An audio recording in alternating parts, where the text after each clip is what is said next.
Kevin Jackson Radio Show. Welcome, everybody. Kevin Jackson here. We're talking fear. Guess who said this?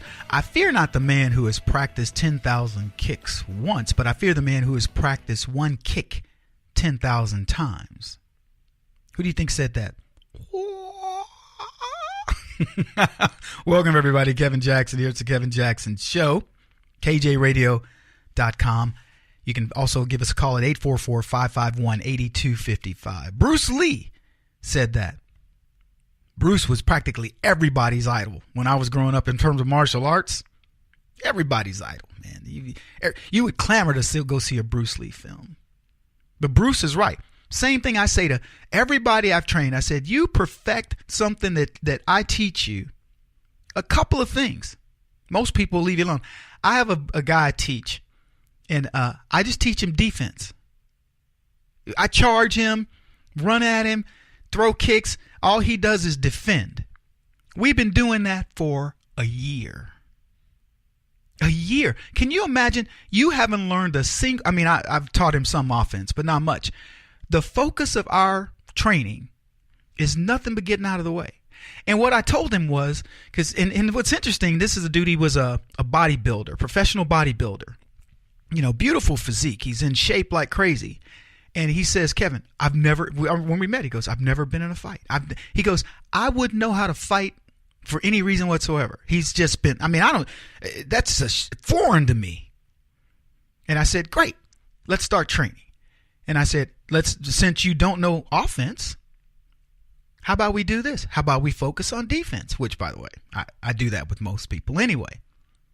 And so I taught him how you divide your body into quadrants, closed stance, open stance. And I said, now I'm just going to throw at you. I'm going to throw a punch at you. And I want you to see how the body reacts. I want you just to watch the timing of the body. And, I throw my right, from the back and south in a regular traditional stance. And I throw my punch and I'd say, now watch how your body can just get out of the way. So we do these things really slow. But we've been doing this for a year like Tai Chi. I throw my right or jab at him. And, right, left, or a back leg kick, a front leg kick. And all he does is he's got to get out of the way. He's got to recognize it. You see, the body's uniquely positioned for something. Here's what's cool about the body. And this is something that your mind understands too, okay? Not just the physical nature, but the mental aspect of this.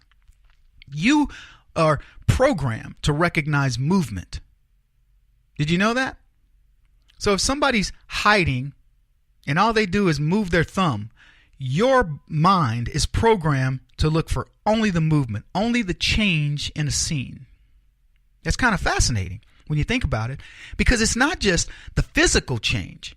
Your mind is also programmed to recognize a change in, say a mentality or something like that. You can watch people's, I don't know if I'm explaining it correctly, but a change in a piece of paper, for example, or those things you used to do, like I don't know if it used to have it in the paper where it would say, look at this picture, look at that picture, and tell me the difference. Okay, you're programmed for that.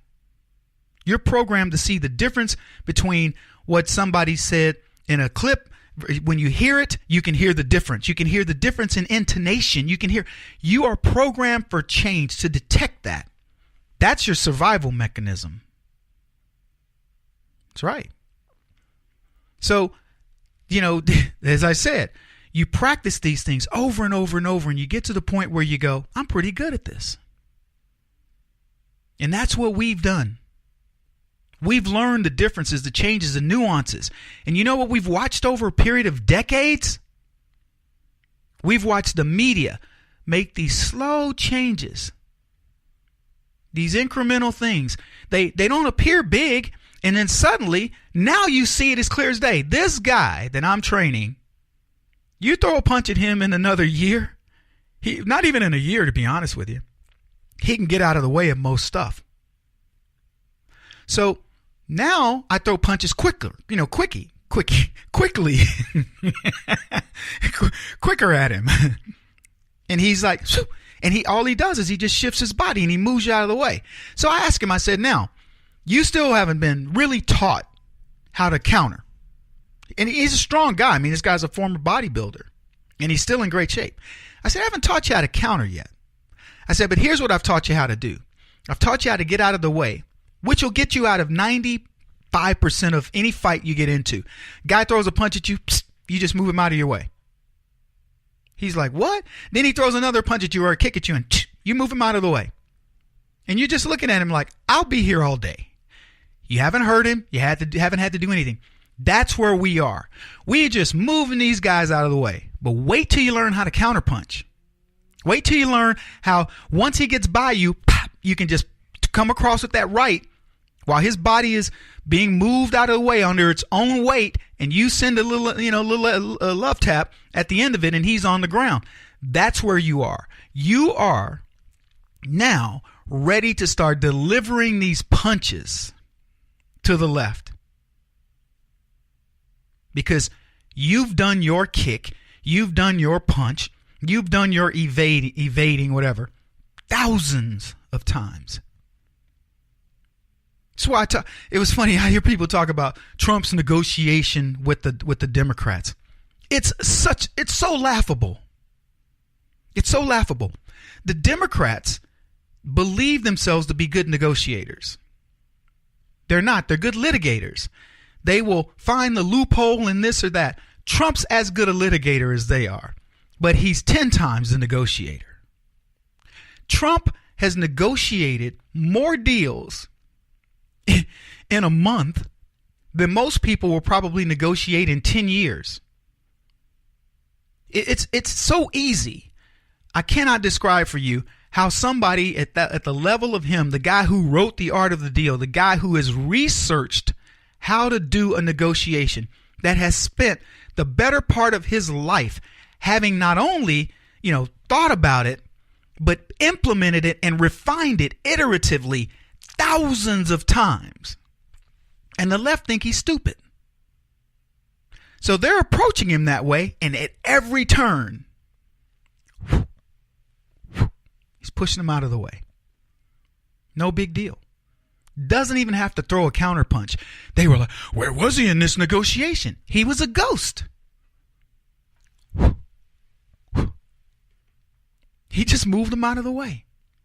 They're throwing punches. They're flailing. Going at him. He just shifts over to the side, and they go run right past him. Anyway, we got a lot to talk about today, folks. Happy to be with you. Glad you're here.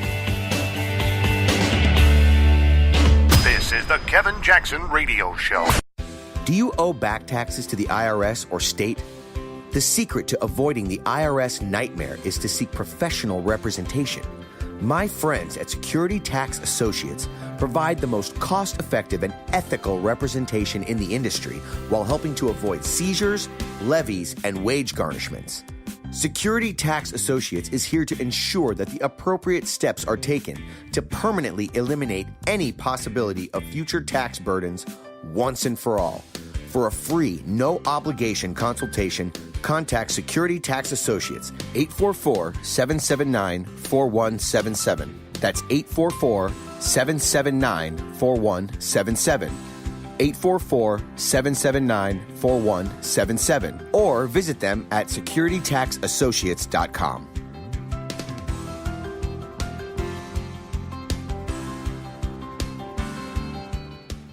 Beth Cook Moranville, author of Closer Than Your Breath, a book of hope. Hope, that wonderful, wonderful 4-letter word that you may feel completely out of.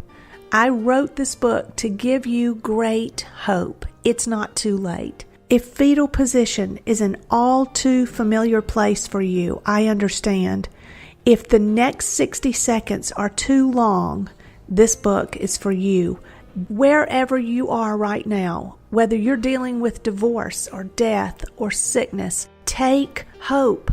You are going to make it through this pain. Don't roll your eyes. I've walked this road and I know it. The best is yet to come. Closer Than Your Breath, a book of hope from author and speaker Beth Cook Moranville, can be found on Amazon.com or Kindle.com. For more information, visit closerthanyourBreath.com or on Facebook at Closer Than Your Breath.